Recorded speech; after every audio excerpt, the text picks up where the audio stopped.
पण तिथेच होतात ना? हो आलो ना सर मग आता.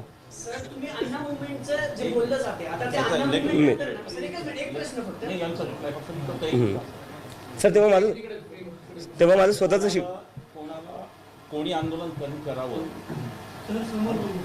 हा त्या माणसाचा तेव्हाचा कॉल असतो. त्यामुळे तुम्ही तेव्हा कुठे होता, मला जर उद्या विचारलं आम्हाला की आणीबाणीत कुठे होता, तर मी 6 वर्षाचा होतो. आणीबाणीत मी असणारच नाही. मला वाटतं आपण लॉजिकल घेऊया ही प्रेस कॉन्फरन्स. सर 2024 मध्ये ते सज्ञान असतील ना? सज्ञान होते ते त्यांना ती प्रेरणा नाही झाली. आता त्यांना प्रेरणा झाली. आम्हाला प्रश्न विचारायला आता बिलकुल आहे, काही हरकत नाही, विचारा. सर एक फक्त अण्णा मुवमेंटचं जे बोललं जाते ना त्या मुवमेंट नंतर काय झालं, कसे राजकीय पक्ष स्थापन झाले, खासदार आमदार म्हणून सत्तेत बसले, अभिजित दिपकेंना जर कंपॅरिझन करत असतील आता तर पुढे जाऊन मग तुम्ही हे टॅकल कसं करणार? तुमच्यातून पण काही जण फुटतील, पक्ष स्थापतील, मग तो पक्ष दिल्लीत किंवा इतर ठिकाणी स्थापन करतील.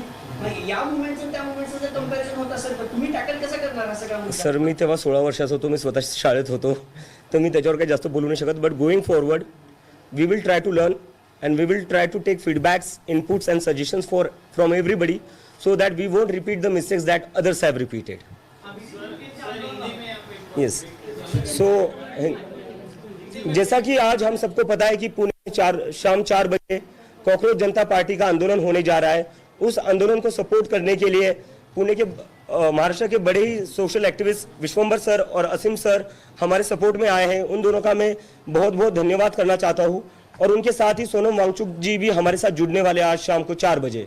और इसके साथ ही आज हम एक बहुत बड़ी अनाउंसमेंट करने जा रहे हैं जो हमारे एजुकेशन मैनिफेस्टो रहेगा, जिसके रिगार्डिंग गवर्नमेंट जो एग्जाम्स लेती है, एंट्रेंस एग्जाम, कॉम्पिटिटिव एग्जाम्स, उसमें क्या क्या सुधार हो सकते हैं उसको लेकर हम बहुत बड़ी अनाउंसमेंट करने जा रहे हैं. Thank you. और अभी मैं रिक्वेस्ट करता हूँ विश्वंबर सर और असीम सर को बात करने के लिए. Thank you. मला आधी असीम मला पहिल्यांदा हे सांगायचं आहे की आम्ही इथे आलो याचा अर्थ बरेच जण आम्ही आता यात नेतृत्व वगैरे तर असं काही नाही आहे. अभिजितला आम्ही पहिला सल्ला दिला की जे काही कार्यकारिणी असेल, जे काही निर्णय घेणारे लोक असतील ते सगळे 35च्या आत असावेत असा आम्ही पहिला सल्ला अभिजितला दिला. मला असं वाटतं की खूप दिवसांनी आम्हाला मेनस्ट्रीम मीडियाचा माहितीची सवय नव्हती, आज सगळे आले त्याबद्दल आभारी आहे मी तुमच्या सगळ्यांचा. मला असं सांगायचं आहे की पत्रकार म्हणून तुम्ही या सगळ्याकडे म्हणजे तुमचे चॅनल्स किंवा तुमचं वर्तमानपत्र किंवा काय त्यांचं इश्यू वेगळा आहे, ते त्यांच्या मॅनेजमेंटचं. पण भारतीय पत्रकार म्हणून या आंदोलनाकडे माझी तुम्हाला विनंती आहे की तुम्ही सकारात्मकपणे पहा की 12 वर्ष या देशात धुमाकूळ चाललेला आहे. पत्रकारांचा सगळ्यात मोठा अपमान या 12 वर्षात झालेला एकही पत्रकार परिषद न घेऊन की आम्ही तुम्हाला नाही मोजत, आम्हाला नाही द्यायची पत्रकार. या वातावरणात एक तरुण मराठवाड्यासारख्या भागातून शिकून पुण्यात आलेला, पुण्यातून गेलेला उभा राहतो आणि त्याच्या मागे एक पाठिंबा उभा राहतात. ते कॉलर कसे आले वगैरे त्याची चौकशी पोलीस करेल ना. त्यांनी कंप्लेंट केली तर त्याची चौकशी होईल आणि त्या चौकशीतून काय निष्पन्न व्हायचं तर होईल. आजच काही तुम्ही दोष नाही धरू शकत. हा तरुण उभा राहतो. अभिजितमध्ये मला एक अतिशय उत्तम नेता दिसतो, असीमला पण तो दिसतो आणि म्हणून आम्ही पाठिंब्यासाठी आलो. आमचा या आंदोलनातला हस्तक्षेप शून्य असेल. अभिजितने जेव्हा विचारलं आम्ही सल्ला जरूर देऊ, गोटी सांगे नियुक्तीच्या जारा. पण अभिजितला त्याची 35 वर्षाच्या आतली कार्यकारिणी करायची आहे आणि तुम्ही तरुण नेतृत्वावर विश्वास ठेवा. माझा पुढच्या पिढ्यांवर फार विश्वास आहे.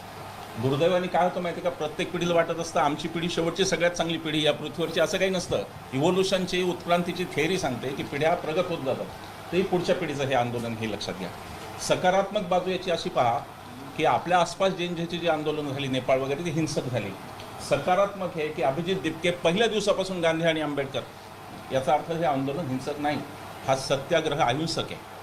हे जर तुम्हाला पत्रकार म्हणून तुम्हाला हायलाईट करता आलं तर ते फार बरं होईल की या देशात गांधी आंबेडकरांच्या मार्गाने आजही आंदोलन करावं असे का 30 वर्षाच्या मुलाला 32 वर्षाच्या मुलाला वाटतं. हे तुम्हाला हायलाईट करता आलं तर फार उपकृत होईल मी तुमचा, की हा देश आजही त्याच रस्त्यावर चालू शकतो. हे आणि आपले जे सगळे प्रश्न आहेत ते सगळे प्रश्न अभिजित हे आत्ता नवीन सुरू झाले, 15 दिवसापूर्वीचं बाळ आहे, हे अगदी शिशु याच्यातला हा आहे. सगळ्या प्रश्नांची उत्तरं त्यांच्याकडे नसतील. म्हणजे काय जयप्रकाश नारायणांची समग्र क्रांती घेऊन अभिजित इथं आले असं नाही मला वाटतं. आणि ती तयारी जयप्रकाशांची त्या वयात झाली होती. अभिजितचं ते अजून अभिजितला या गोष्टीत पुढे जायचं आहे, ही संघटना वाढवायची आहे, त्यांची पार्टी वाढेल, त्या पार्टीचं पुढे काय करतील, ते राजकारणात येतील का नाही, हे सगळे प्रश्न आज अभिजितच्या पण डोक्यात नसतील कदाचित की खरंच. कारण ते जेवढं स्पोरॅडिकली झालं ज्या एका आवेगात ते झालं त्याचं ते काही अपेक्षित नाही. पण मला असं म्हणायचं आहे की मी का उभा आहे या आंदोलनाच्या मागे, तर 12 वर्षाची हुकुमशाही दडपशाही ज्याच्यावर मेनस्ट्रीम मीडियाने दुर्दैवाने कधीही प्रश्न विचारले नाही. प्रश्न काय विचारले तर आंबा कसा खातात, चिरून का कापून वगैरे वगैरे, ते प्रश्न घेऊन ईडीची दडपशाही कालपर्यंत पश्चिम बंगालमध्ये लोक फोडण्यापर्यंत कालची, हे तुम्हाला लोकशाही वाटते का सगळ्यांना? आणि जर लोकशाही वाटत नसेल तर तुम्ही ज्यांना प्रश्न विचारायचे त्यांना विचारले नाही. ते प्रश्न घेऊन हा जो मुलगा उभा आहे, हा तुमचे माझे प्रश्न घेऊन उभा आहे.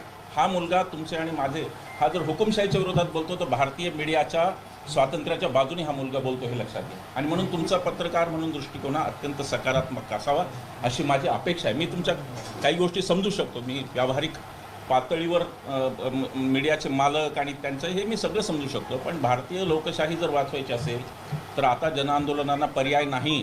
राजकीय लढाई माझ्या मते मतपेटीची आता ही फार वेगळी झालेली आहे. आता तुम्ही तिथे जर अशी धोरण असेल सत्ताधारी पक्षाचं की आम्ही तुम्हाला ईडी लावून तुमची माणसं आधी पळवणार आणि तुमची जी निवडून येतील तीही फोडणार, आणि याच्यावर जर कोणी बोलत नसेल तर आता जनआंदोलनाशिवाय पर्याय नाही. आणि ते जनआंदोलन घेऊन अभिजित उभा आहे. आज अभिजितचा अजेंडा शिक्षणाचा आहे. मी सोनम वांगचुकांचं सकाळी स्टेटमेंट वाचलं, ते म्हणले मी पुण्याला येतो आणि मी पर्यावरणाचा अजेंडा घेऊन येतो. आता अजेंडा येईल ना, शिक्षणाचा येईल, पर्यावरणाचा येईल, आरोग्याचा येईल. एक चांगलं आंदोलन उभं राहील अशी मला या आंदोलनात शक्यता दिसते आणि म्हणून आम्ही आलो. मला हे मुद्दाम खुलासा करायचा आहे. काही लोकांनी लगेच सुरू केलं की ते सरकारच्या विरोधामध्ये एखादा निर्णय घेतला जातो त्यावेळेस तुमच्यासारखे सामाजिक कार्यकर्ते ते विरोधी पक्षाच्या बाजूने बोलतात की म्हणजे सरकार कसं चुकीचं आहे.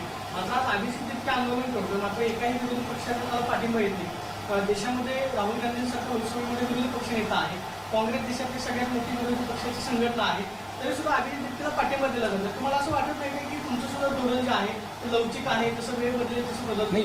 धोरण माझं नाही, धोरण अभिजितचं आणि त्यांच्या टीमचं, हे पहिलं क्लिअर करतो. दुसरी गोष्ट, हर्षवर्धन सपकाळांचा व्हिडिओ तुम्ही पाहिला का नाही मला माहिती नाही. त्यांनी पाठिंबा दिला आहे त्याला. मला खात्री आहे की राहुल गांधींपासून सगळे विरोधी पक्षातले लोक, त्यांना सगळ्यात जास्त जर कोणी अफेक्टेड आहे तो विरोधी पक्ष आहे. या देशातला कोणता पक्ष राहिला फोडायचा अनएथिकली? कोणी पैसे पेरले, कोणी माणसं पेरली, कोणी लोक फोडले, कोण अगदी काल निवडणूक झाली की आज आमदार विकत घेत आहे, कोण करतं हे सगळ्यांना माहिती आहे. विरोधी पक्ष सगळे येतील काही दिवस त्या आंदोलनाला, जसं अभिजितने अगदी बरोबर सांगितलं की क्रेडिबिलिटी एस्टॅब्लिश होणे, विश्वासार्हता त्या आंदोलनाची तयार होणे, याच्यासाठी काही दिवस जावे लागतील. आणि ती ताकद आज अभिजितकडे आज काही नाही आहे. अभिजितकडे आज शिक्षणाचं काय असेल तेवढं भांडवल आहे, मागे फक्त हे 2 आहेत. बाकी तिसरं भांडवल अभिजितकडे काही नाही, कॉक्रोच पार्टीकडे पण यांच्या काही नाही. आज जी मुलं येतात ते अत्यंत की ज्यांचं राजकारणाशी संबंध नव्हता अशी मुलं आहेत. ही काही पिढीजात घराण्यातली कोणी राजकारणी नाही आहेत. तर या मुलांना यांना एक संधी तर द्या, काय करतात ते तर बघा. नाही तर आपणही अभिजितवर टीका करू, पुन्हा इथेच प्रेस कॉन्फरन्स घेऊन अभिजितचं काही चुकलं तर आपण टीका करू. पण आता एक संधी दिली पाहिजे असं मला नक्की वाटतं.